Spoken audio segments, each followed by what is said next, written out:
Hello, and welcome to our channel, Stories with Silas. We hope you enjoy watching. The billionaire sneered his demand across the packed dining room. Play the instrument or get fired immediately. When Layla's trembling fingers found the strings, the 500-year-old melody made him break down sobbing. Before we continue, don't forget to subscribe to the channel, like the video, and comment where in the world you're watching from. Let's go.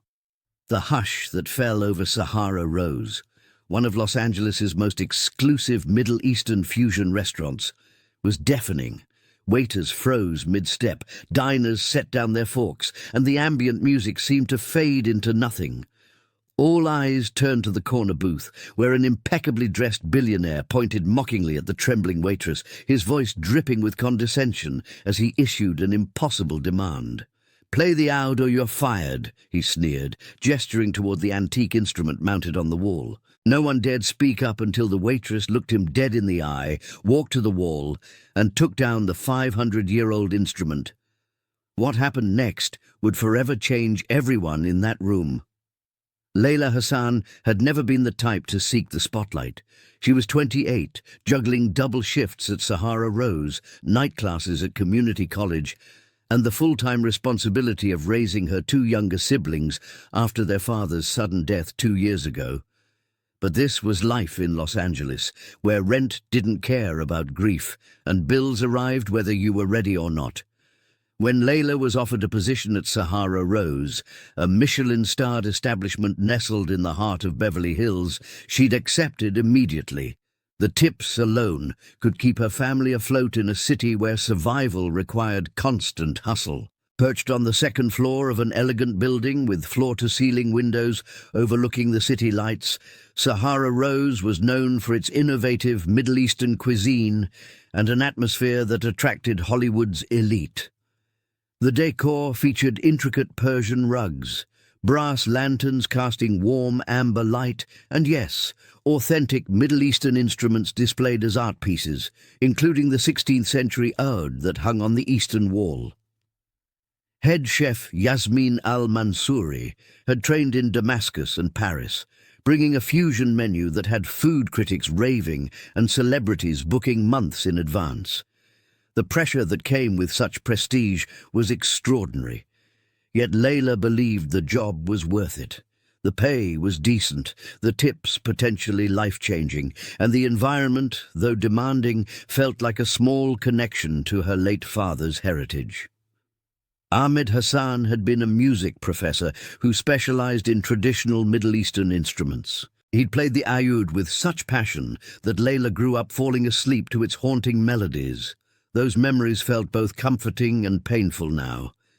Each day, Layla arrived 2 hours before her shift to help with setup, meticulously arranging table settings, polishing glassware until it sparkled under the lanterns, and memorizing every detail of the evening's menu. She learned that timing was everything in fine dining. If Chef al-Mansouri was in a perfectionist mood, the entire staff had to anticipate every need. If the sommelier had a special pairing recommendation, servers needed to describe it flawlessly. Everything mattered: your posture, your tone, your ability to read a table's mood. She was exhausted every night, but oddly fulfilled. Something about delivering perfect service gave her purpose. It reminded her of her father's philosophy about music. Every note mattered, every silence had meaning, every performance was an opportunity to touch someone's soul. Within weeks, Layla found her rhythm. She charmed anniversary couples, impressed business executives, and made tourists feel like regulars. Her first substantial tip came from a film producer who appreciated her knowledge of Lebanese wines, a tidy $300 that went straight into her siblings' college fund. Outside the restaurant, Layla's world was decidedly more humble. Her small apartment in Koreatown was a cramped 2-bedroom where her 16-year-old sister Maya and 14-year-old brother Omar shared one room while Layla took the couch. The living space doubled as a dining area, homework station, and music practice room, where Omar still played the violin their father had given him. Despite the challenges, Layla was determined to honor her father's memory by ensuring her siblings had opportunities he'd worked so hard to provide. This job at Sahara Rose felt like a step towards stability. So when she clocked in that Thursday evening, she had no idea her life was about to change forever. It was a busy night, fully booked with what the maître d' described as high-profile clientele. This usually meant entertainment executives, tech entrepreneurs, or occasionally a celebrity trying to dine incognito. The entire staff was on alert because rumors were swirling that Marcus Thornton, a notoriously difficult Silicon Valley billionaire, had made a last-minute reservation.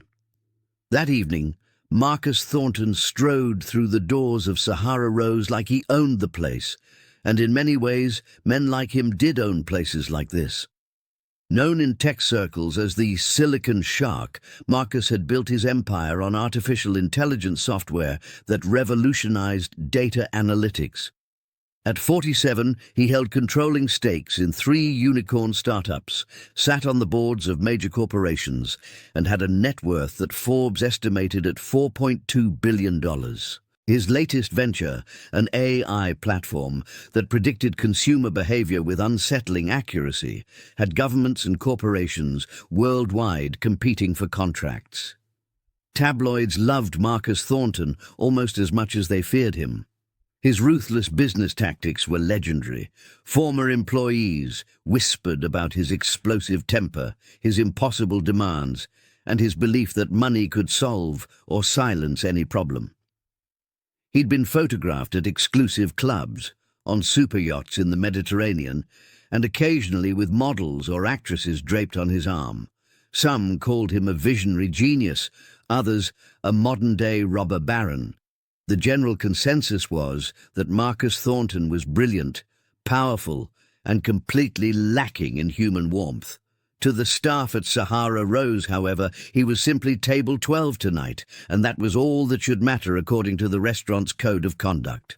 Layla, having studied the evening's seating chart during prep, knew he was the VIP edition that had everyone on edge. The kind of guest who might spend $5,000 on dinner and wine without blinking, but who could also destroy the restaurant's reputation with a single scathing social media post. She wasn't originally assigned to serve table 12, but fate, as always, had other plans. The trouble started innocently enough. Derek, the senior waiter assigned to Marcus Thornton's table, was handling a complicated wine service for table 8 when the sommelier requested his assistance with a rare vintage that required special decanting.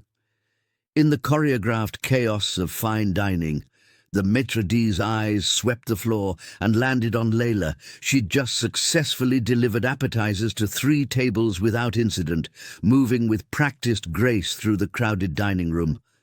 "Layla," he said quietly but firmly, appearing at her elbow. "You're taking table 12. Derek's occupied." Her heart skipped a beat. She was nervous. The unspoken rule at Sahara Rose was absolute. You never questioned an assignment, especially during service. She nodded crisply, smoothed her black apron embroidered with the restaurant's gold logo, and prepared herself mentally to serve Marcus Thornton, Silicon Valley billionaire, notorious perfectionist, and rumored to be one of the most demanding diners in Los Angeles. Taking a steadying breath, she approached table 12. Marcus Thornton sat with 3 companions, all men in expensive suits who seemed to defer to him in every gesture. Marcus himself was tall and imposing even while seated, with steel-grey hair slicked back, sharp blue eyes that missed nothing, and a jaw that looked perpetually clenched. He wore a charcoal Tom Ford suit with a crisp white shirt, no tie, projecting that calculated casual elegance that only the very wealthy could afford. A Patek Philippe watch gleamed on his wrist, probably worth more than Layla would earn in 5 years. His companions were clearly business associates. To his right sat a younger man, probably early 30s, with nervous energy and a tablet he kept glancing at. To his left, an older gentleman in glasses, who seemed more comfortable with the wealth surrounding him. Across from Marcus sat another executive, broader in build, who laughed too loudly at everything Marcus said. Layla approached with perfect posture, a professional smile carefully measured on her lips. "Good evening, gentlemen," she said, voice steady and warm. "Welcome to Sahara Rose. My name is Layla, and I'll be taking care of you this evening. May I start you with our signature cocktails, or would you prefer to see our wine selection?" Marcus barely glanced at her, his attention fixed on his phone, fingers flying across the screen as he responded to what appeared to be urgent messages. The other men offered polite nods, but no one spoke. The silence stretched uncomfortably. "Wine list," Marcus finally muttered without looking up. "Something Lebanese, red. Make it quick." His tone wasn't overtly rude, but it carried that particular dismissiveness that said she was simply part of the furniture, there to serve and otherwise be invisible. Layla nodded professionally and hurried to retrieve the wine list. Her mind already cataloguing the Lebanese selections Chef Al-Mansouri had personally recommended, she reminded herself that as a server her job was to remain calm, gracious, and professional, regardless of who sat at the table. This was the unwritten code she and her colleagues lived by. Be present when needed, invisible when not, and always maintain composure no matter the provocation. Returning to table 12, she carefully presented the leather-bound wine menu. "We have an exceptional Chateau Moussard from the Bekaa Valley," she suggested in her most polished tone. "It's a 2010 vintage with notes of dark cherry, tobacco, and Mediterranean herbs. Chef Al-Mansouri pairs it beautifully with our lamb dishes. I think you'd find it—" Marcus cut her off with a wave of his hand, not even looking at the menu. "Fine. Bring 2 bottles, and we'll start with the mezze platter, the grilled octopus, and the lamb kofta. Actually, make that 3 orders of the kofta." He rattled off the order like he was dictating an email, then turned to his companions. "Gentlemen, before our meal arrives, let's discuss the Silverman acquisition. I want your thoughts on the valuation." Layla jotted down the order, waiting a beat in case anyone else wanted to add anything. When it became clear she was dismissed, she headed to the kitchen. Chef Al-Mansouri's team was in full swing, the pass glowing with perfectly plated dishes, the air fragrant with sumac, saffron, and charred meat. Layla placed the order and retrieved the wine, going through the familiar ritual of presentation and pouring. When she returned to table 12, Marcus barely acknowledged the wine service. She showed him the label, and he waved impatiently for her to pour without the traditional tasting. She filled each glass with practiced precision, then slipped away, sensing that this table wanted minimal interaction. For the next 20 minutes, she monitored them from a professional distance, refilling water glasses, clearing the mezze plates when they finished, delivering the octopus and kofta with quiet efficiency. Everything seemed to be going smoothly, until Marcus's phone rang during the main course. He answered immediately, his voice sharp. "What do you mean the Shanghai office missed the deadline? I specifically told Davidson that—" He paused, listening, his jaw tightening. "I don't care what time it is there. Fix it.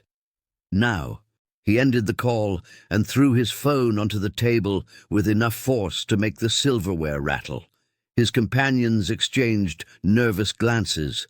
The jovial atmosphere that had been building over wine and food evaporated instantly. Marcus took a long drink, his face dark with anger, and when Layla approached to check on the table, she could feel the shift in energy. "Is everything to your satisfaction?" she asked politely, noting that most of the food had been eaten, a good sign despite the obvious tension. Marcus looked up at her as if noticing her for the first time. His eyes were cold, calculating. "The food's adequate," he said dismissively. Then, as if struck by a thought, his gaze drifted past her to the restaurant's decor. His eyes settled on the antique OUD hanging on the eastern wall, bathed in warm spotlight. "That's an interesting piece," he said, his tone shifting to something that made Layla's stomach tighten. It wasn't curiosity in his voice. It was the tone of someone who'd just found a new toy to play with. Is it real, or just for show? Layla followed his gaze to her father's beloved instrument, or rather, one exactly like the one he'd played. It's authentic, sir. A 16th century Syrian OUD. It's part of the restaurant's collection of traditional Middle Eastern instruments. Marcus's lips curved into something that wasn't quite a smile. Can it be played, or is it just expensive decoration? His companions were watching now, sensing something brewing. It's a delicate antique, sir, Layla answered carefully. It's primarily for display, though I believe it's still functional. Interesting, Marcus said, leaning back in his chair. He picked up his wine glass, swirling it thoughtfully, and something in his expression sent warning bells through Layla's mind. You know what would make this evening more memorable? Some entertainment, some authentic culture. Indeed, he looked directly at her, and his eyes gleamed with cruel amusement. You work in a Middle Eastern restaurant. I assume you know something about Middle Eastern culture. Can you play it? The question hung in the air like a threat. Layla's throat tightened. I'm a waitress, sir. I'm here to serve your meal, not to provide entertainment. She kept her voice respectful, professional, but her heart was pounding. The OUD on the wall wasn't just decoration to her. It represented her father, his legacy, the music that had filled her childhood home. Marcus's expression hardened. I didn't ask about your job description. I asked a simple question. Can you play it? Yes or no? His companions shifted uncomfortably, but none of them spoke up. The loud one even chuckled nervously, as if unsure whether this was a joke. My father played the OUD, Layla said carefully. But I'm not a trained musician, sir. Perhaps I could ask our manager if... Your father played it, Marcus interrupted, his voice taking on a mocking tone that made several nearby tables glance over. So you grew up around it. That means you must know something. Come on, humor us. We're paying top dollar for an authentic experience, aren't we? What's more authentic than live music? The other diners were definitely watching now. The ambient noise of the restaurant seemed to dim as attention shifted toward table 12. Layla felt heat rising in her cheeks. Sir, I really don't think... Let me be clear, Marcus said, setting down his wineglass with deliberate precision. His voice carried across the dining room now, loud enough for everyone to hear. We're spending thousands of dollars in this establishment tonight. The least you could do is provide some actual culture instead of just pretending to be exotic. He gestured dismissively at the decor around them. All these pretty instruments on the walls, the Persian rugs, the ambiance. It's all just theatre, isn't it? Unless someone can actually demonstrate the culture you're selling. Layla's hands trembled slightly. She'd dealt with difficult customers before. But this felt different. This felt personal, like he was deliberately trying to humiliate her. I apologize if you're unsatisfied with your experience, sir. I'd be happy to get our manager to discuss. I don't want your manager, Marcus snapped, his voice sharp as a whip. I want you to take that OUD off the wall and play something, anything. Or is it all just for show? Are you all just for show? His companions laughed, the nervous energy around the table shifting into something uglier. The maître d' appeared, drawn by the commotion. Is everything all right, Mr. Thornton? He asked smoothly, though Layla could see the concern in his eyes. Marcus turned his cold gaze on the maître d'. I'm simply requesting some authentic entertainment. Your waitress here claims her father played the OUD, so I'd like her to demonstrate. Is that too much to ask at a restaurant that bills itself as a cultural experience? The maître d' looked between Marcus and Layla, clearly calculating. Marcus Thornton was exactly the kind of powerful client who could make or break a restaurant's reputation. One negative review from him, one social media post, could cost Sahara Rose dearly. "Layla," he said quietly, his tone apologetic but firm. "If you're comfortable." "I'm not asking if she's comfortable," Marcus interrupted loudly. "I'm a paying customer making a reasonable request. Either she plays, or maybe she's not the right fit for this establishment." He let the threat hang in the air, then added with cruel emphasis, "Play the OUD or lose your job. Your choice." The entire restaurant had gone silent now. Every conversation had stopped. Every fork had been set down. Even the kitchen seemed to have paused, staff peeking through the doorway to see what was happening. Layla stood frozen, her mind reeling. She needed this job desperately. Maya's dental surgery was coming up. Omar needed new glasses. The rent was due in a week. But as she looked at Marcus Thornton's smug, entitled face, something in her shifted. She thought of her father, Ahmed Hassan, who had played the oud with such dignity and passion. He'd taught her that music was sacred, that it came from the soul, not from obligation or humiliation. He'd also taught her that some things mattered more than money.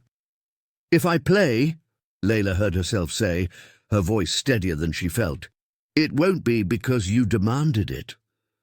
She walked toward the wall where the oud hung, her legs somehow carrying her forward, even though her whole body shook.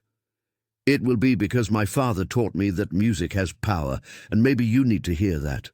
She reached up and carefully lifted the ancient instrument from its mount, cradling it like the precious artifact it was. The oud felt both familiar and foreign in Layla's hands.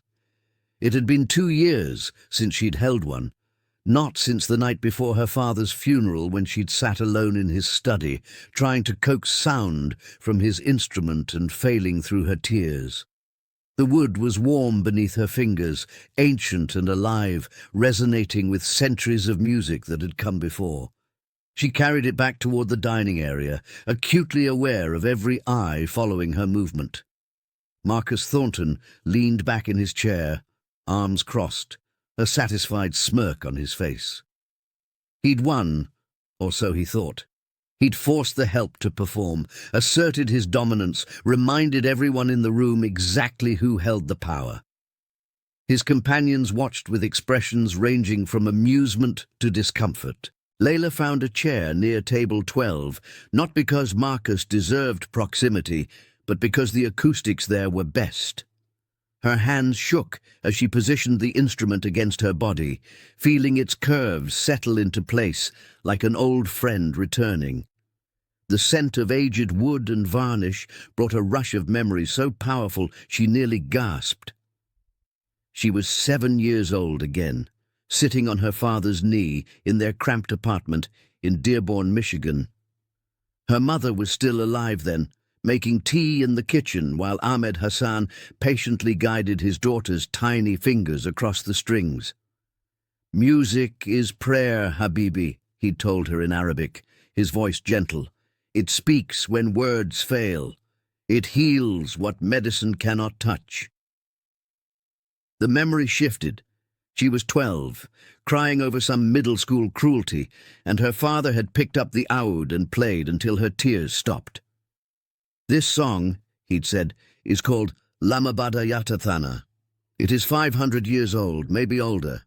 Nobody knows who wrote it, but it has survived because it speaks a truth that never changes, longing, loss, and the beauty found in both." She was 16, and he was teaching her the complex fingering, patient through her frustration.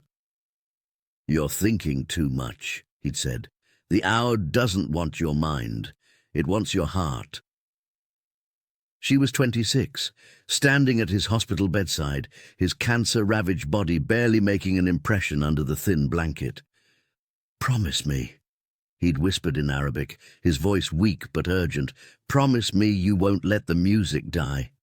Your mother's gone. I'm going. But the music survives if you carry it." She hadn't kept that promise. After he died, she'd packed his oud away, unable to bear the weight of all it represented. She'd focused on survival, on keeping Maya and Omar fed and housed and safe. She'd let the music die because it hurt too much to keep it alive. But now, holding this instrument in a silent restaurant while a billionaire smirked at her humiliation, she felt something crack open inside her chest. Her father's voice echoed in her memory. Music speaks when words fail. Layla's fingers found their positions on the frets, her right hand poised over the strings. She closed her eyes, blocking out Marcus Thornton, blocking out the watching crowd, blocking out her fear and anger and shame. She let herself fall backward through time to her father's study, to the countless evenings spent wrapped in melody, to the song he'd loved most. The first note rang out clear and pure, a single plucked string that seemed to shimmer in the air. Then another and another, as her fingers remembered what her mind had forgotten. The ancient Andalusian melody began to unfold.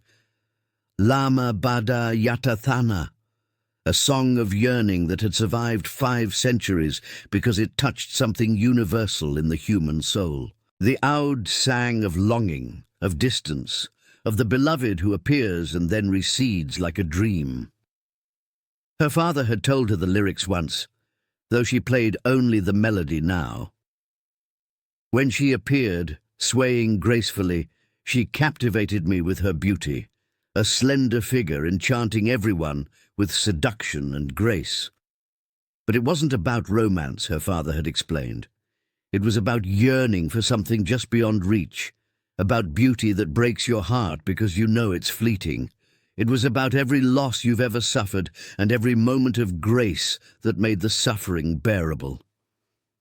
Layla's fingers moved faster now, finding the intricate runs and ornamentations that gave the melody its distinctive Middle Eastern flavor. The notes cascaded and climbed, wept and soared. The dining room of Sahara Rose had transformed into something sacred. The haunting melody filled every corner, echoing off the brass lanterns and Persian rugs, wrapping around the diners like silk. Conversations that had paused, stayed paused. Waiters stood motionless, some with tears forming in their eyes. Chef Al-Mansouri had emerged from the kitchen, her hand pressed to her heart, recognizing the ancient song from her own childhood in Damascus. Layla played with her eyes closed, lost in the music, in the memories, in her father's presence which seemed to fill the space around her. The OUD responded to her touch like it had been waiting for her, the strings vibrating with a resonance that seemed impossibly deep for such a small instrument. Each note carried weight, carried history, carried the souls of everyone who had ever played this melody across 5 centuries. The song spoke of beauty and loss, of reaching for something precious that slips through your fingers. It was the sound of every goodbye ever whispered, every love letter written to someone you'd never see again, every prayer sent up into an indifferent sky. It was specifically Middle Eastern in its ornamentation and modality, yet universally human in its emotional truth. At table 12 something had shifted. Marcus Thornton's smug expression had frozen, then slowly crumbled.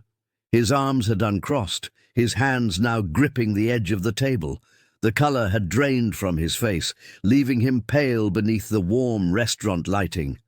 His companions noticed, exchanging confused glances, but Marcus didn't see them. He was staring at Layla with an expression of dawning horror and recognition. The melody reached its most poignant section, the part where the music seemed to ask a question it knew had no answer. Layla's fingers executed the complex runs her father had drilled into her, the rapid-fire notes that descended like tears, then climbed again like desperate hope. She was dimly aware that she was crying now, tears running down her cheeks, but she didn't stop playing. This was bigger than Marcus Thornton's cruelty, bigger than her humiliation, bigger than the job she might lose. This was her father's voice speaking through her hands. This was the promise she'd broken, now finally kept. This was Ahmed Hassan's legacy, refusing to die. Marcus Thornton's breathing had become ragged. His chest heaved as if he was struggling for air. One of his companions leaned toward him, whispering, "Marcus, are you all right?" But Marcus didn't respond. He was somewhere else entirely, pulled backward through time by the irresistible gravity of the melody. He was 8 years old, sitting on a threadbare carpet in a small apartment in Pasadena.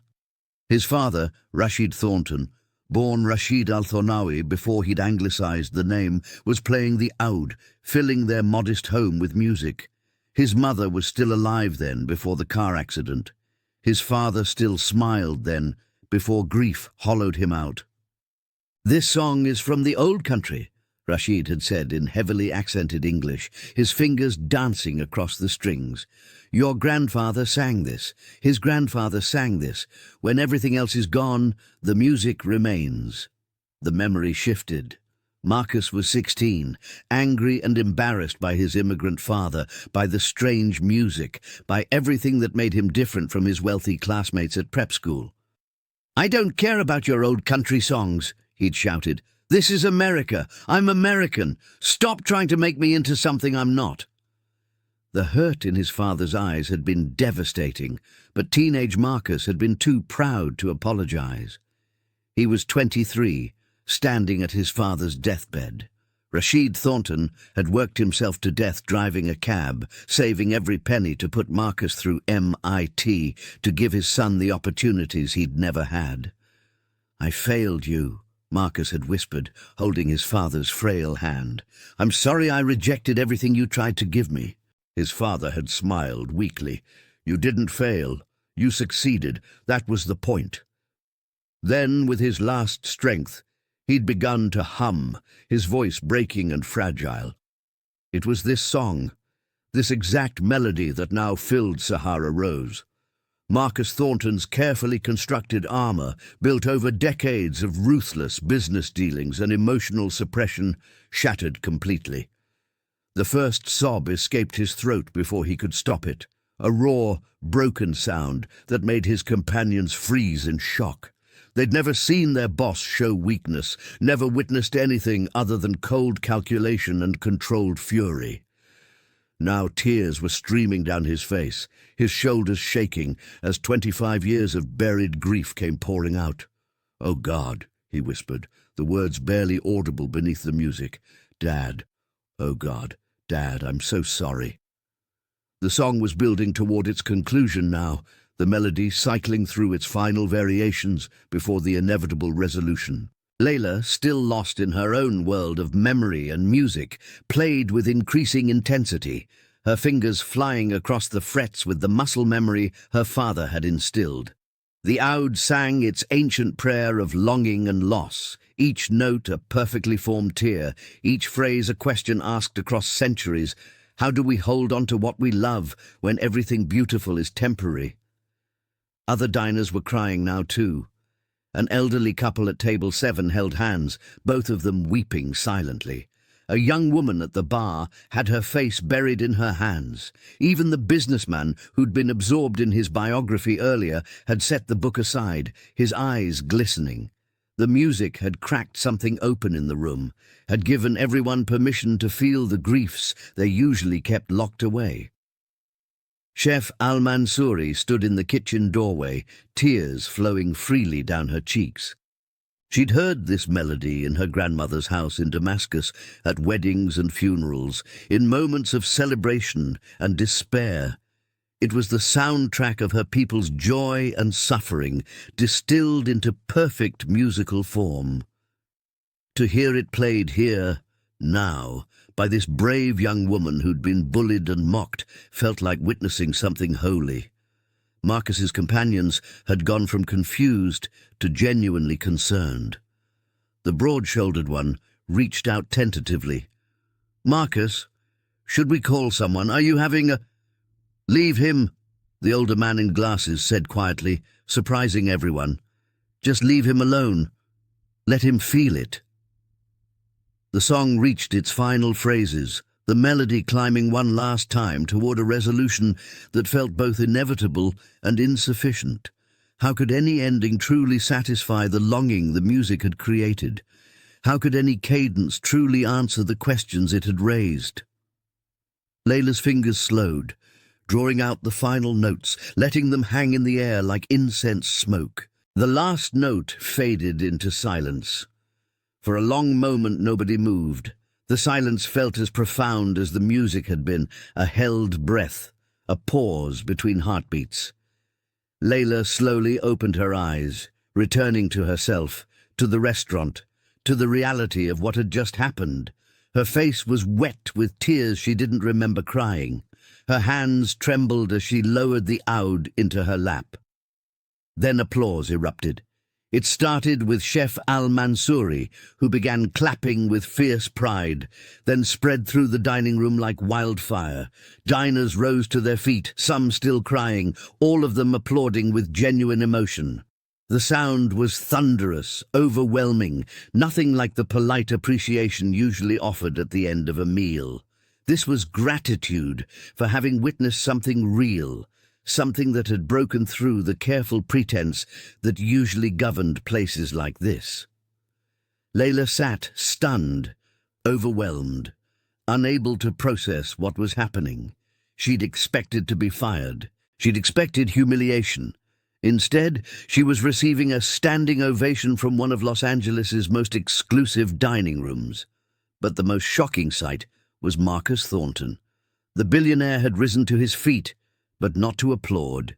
He stood unsteadily, his face ravaged by tears, his expensive suit rumpled. He moved toward Layla with halting steps, like a man in a trance. His companions moved to stop him, concerned he might collapse, but he waved them off. He stopped a few feet from where Layla sat, this powerful man who moments ago had been mocking her, who threatened her job, who treated her like entertainment for his amusement. Now he stood before her completely broken, vulnerable in a way that seemed to expose every year of his life. "That song," he said, his voice hoarse and broken. "Where did you learn that song?"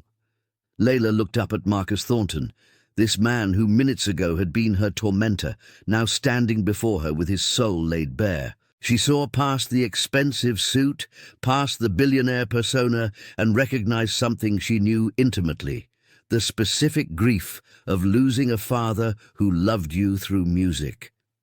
"My father taught me," she said softly, her voice still shaky from the emotion of playing.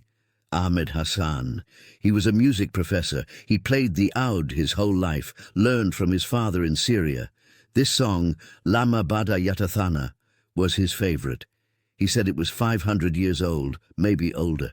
He said it had survived because it spoke a truth that never dies. Marcus's knees seemed to buckle slightly. He pulled out a chair nearby and sat heavily, not asking permission, too overwhelmed to maintain any pretense of decorum. "My father," he whispered, "my father sang this song to me when I was a child. He played it on his OUD. It was the last thing he hummed before he died." His voice cracked completely. "I hadn't heard it in 25 years. I'd forgotten.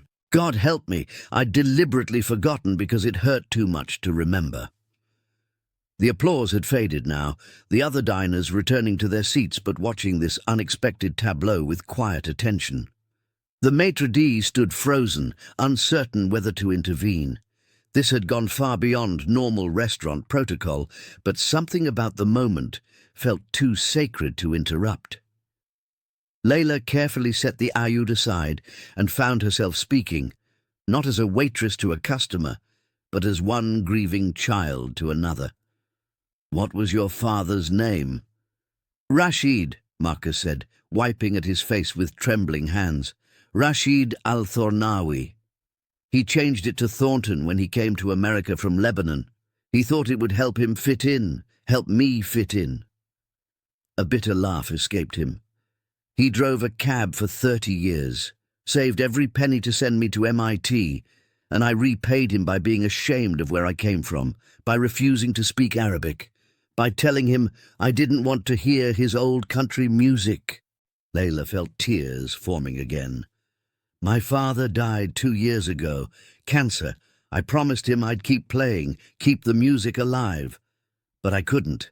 It hurt too much. Tonight was the first time I've touched an OUD since his funeral. He died 3 months after I graduated college," Marcus continued, his words pouring out now like he'd been holding them in for decades. I was already working at my first startup, already obsessed with making money, with being successful, with proving I belonged in the world of tech and business. I thought I was honoring him by becoming wealthy, but I wasn't. I was running from everything he'd tried to give me. He looked at Layla with red-rimmed eyes. When you started playing, I felt like he was in the room, like he was reminding me of who I used to be before I became this. He gestured at himself with disgust. Before I became someone who bullies waitresses for entertainment, someone who treats people like they're disposable, someone who mistakes cruelty for strength. The dining room was absolutely silent now. Even the kitchen staff had stopped working to listen. This raw confession from one of Silicon Valley's most powerful figures was unprecedented. "I am so deeply sorry," Marcus said, his voice breaking with genuine remorse. "What I did to you was unconscionable. The way I treated you, the way I threatened your job, the way I tried to humiliate you." He shook his head, unable to continue for a moment. "My father would have been ashamed of me. He taught me that everyone deserves dignity, that wealth doesn't make you better than anyone else. And I forgot. I forgot everything that mattered." Layla didn't know what to say. She'd expected many things from this night, but not this. Not a billionaire breaking down in tears, not a public confession, not this strange mirror of her own grief, reflected in someone she'd thought was simply cruel. "Your father," she said finally. "He sounds like he was a good man." "He was the best man I've ever known," Marcus whispered, "and I wasted years being ashamed of him instead of learning from him." A long silence stretched between them, heavy with shared understanding. Finally, Layla spoke.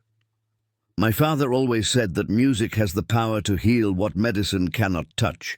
I think he meant moments like this." Marcus nodded, wiping his eyes with his napkin, trying to compose himself, though his face was still blotchy and raw. "I need to make this right," he said urgently. "Not just the apology, words are cheap. I need to actually do something meaningful." He paused, gathering his thoughts. "Tell me about your family. You said your father passed 2 years ago." Layla hesitated, uncertain where this was going. The maitre d' had approached cautiously, offering water glasses which both accepted gratefully. "I have 2 younger siblings," she said carefully. "Maya is 16. Omar is 14. I've been raising them since my father died. Working double shifts here, taking night classes when I can. It's been challenging, but we're managing." Marcus leaned forward, his business mind clearly engaging even through his emotional state. What are their dreams? What do they want to do with their lives? "Maya wants to be a dentist," Layla said, surprised to find herself answering honestly. "She's brilliant at science, top of her class, but dental school is expensive, and we're already struggling with her braces and medical bills. Omar wants to study music at Berklee College of Music. He plays violin, just like our father taught him, but that's even more impossible financially." Marcus was quiet for a moment, thinking. Then he pulled out his phone, not rudely this time, but with purpose. He typed quickly, then looked back at Layla. "I want to establish an education fund for your siblings. Full scholarship, covering tuition, room, board, everything. For wherever they want to go. I can set it up through my foundation by tomorrow morning." Layla's mouth fell open. "What? No, I couldn't possibly—" "Please," Marcus interrupted, his voice thick with emotion. "Let me do this, not as charity, but as penance, as a way to honor both our fathers. Your father kept the music alive and passed it to you. My father tried to pass it to me, and I rejected it. Let me help ensure the next generation doesn't lose what we almost lost." Tears streamed down Layla's face now. That's too much. I don't know what to say." "Say yes," Marcus said simply. "My father spent his life savings to give me opportunities. The least I can do is give that same gift to children who actually appreciate their heritage. who haven't forgotten where they came from. His voice grew stronger, and there's more. I want to fund a music education program in my father's name. Partner with schools in underserved communities, provide instruments, teachers, preserve traditional Middle Eastern music, so it doesn't disappear. Chef Al-Mansouri had been listening from nearby, and now she approached with tears in her eyes. "Mr. Thornton," she said softly, "that would be a beautiful legacy."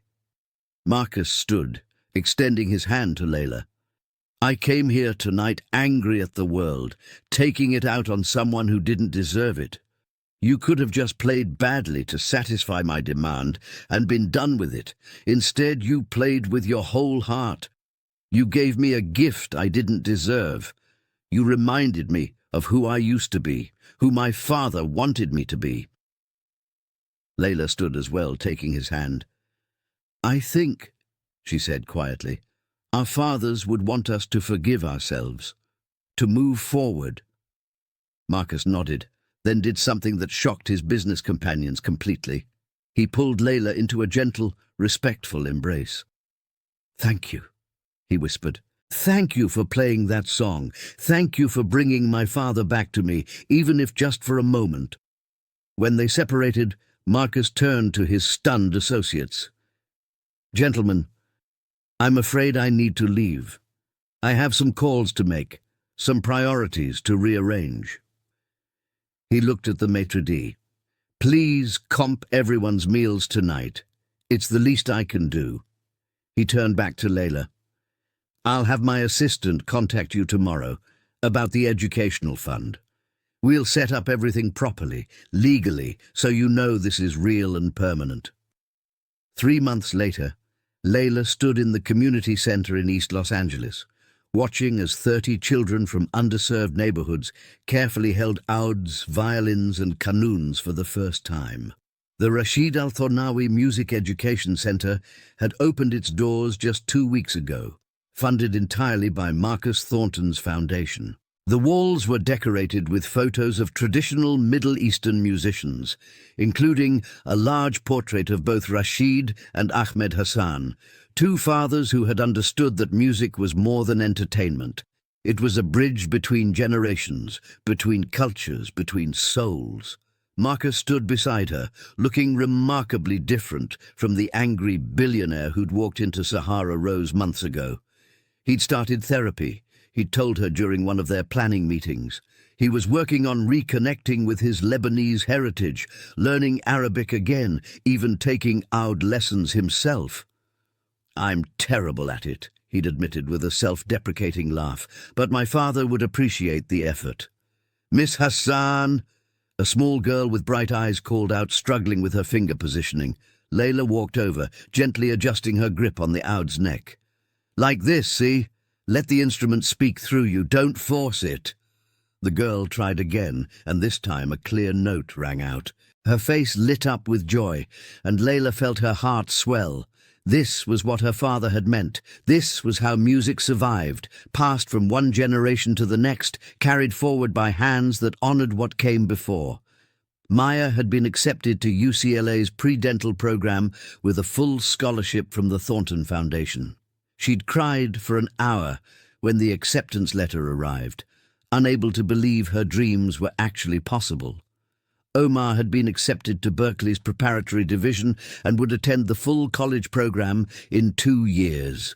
He practiced violin every day now, dedicated to honoring both their father and this unexpected opportunity. Layla herself had been hired as the center's program director. She still worked occasional shifts at Sahara Rose. Chef Al-Mansouri insisted on keeping her on the schedule, saying she was part of the family now, but her primary focus was building this program, ensuring that other children wouldn't lose connection to their cultural heritage the way Marcus had. The story of what happened that night at Sahara Rose had gone viral, of course. A cell phone video captured the moment, though out of respect, the person who filmed it had only shared the music, not Marcus's breakdown. Waitress Play's 500-year-old song became a social media sensation, with millions of views and countless comments from people sharing their own stories of cultural heritage and family music. But the real impact wasn't measured in views or likes. It was measured in moments like this. Children learning instruments their grandparents had played, families reconnecting with traditions they'd almost forgotten, and two people who'd met as adversaries becoming unlikely partners in preserving something precious. Marcus's phone buzzed, and he glanced at it with a smile. "My Arabic tutor says I'm almost ready to have a basic conversation. I think my father would laugh at my accent, but he'd be proud I'm trying." Layla smiled back. "My father used to say that the attempt is more important than perfection. Music isn't about playing every note correctly, it's about playing from the heart." "Wise man," Marcus said softly. "They both were," Layla agreed. As the children's practice session filled the air with imperfect but heartfelt melodies, Layla thought about that night, about how a single song had cracked open two sealed hearts and let the light back in. Her father had been right all along. Music heals what medicine cannot touch. It speaks when words fail, and most importantly, it survives, as long as someone is brave enough to keep playing. She picked up her own OUD, the same antique from Sahara Rose that the restaurant had gifted to the center, and began to play Lama Bada Yatatana. The children quieted, listening to the ancient melody that had changed everything. The music, like love, like memory, like the legacy of good fathers, would endure. And so ends the story of how a waitress's courage and a 500-year-old song transformed a billionaire's life and created a legacy that would touch thousands. Layla's stand against humiliation became a bridge between past and future, proving that sometimes the most powerful response to cruelty isn't anger, it's authenticity. Thank you for reading. If you enjoyed this story, please like, share, and let us know in the comments what heritage or tradition means most to you. Remember, your voice, your culture, and your story matter. Never let anyone make you ashamed of where you come from.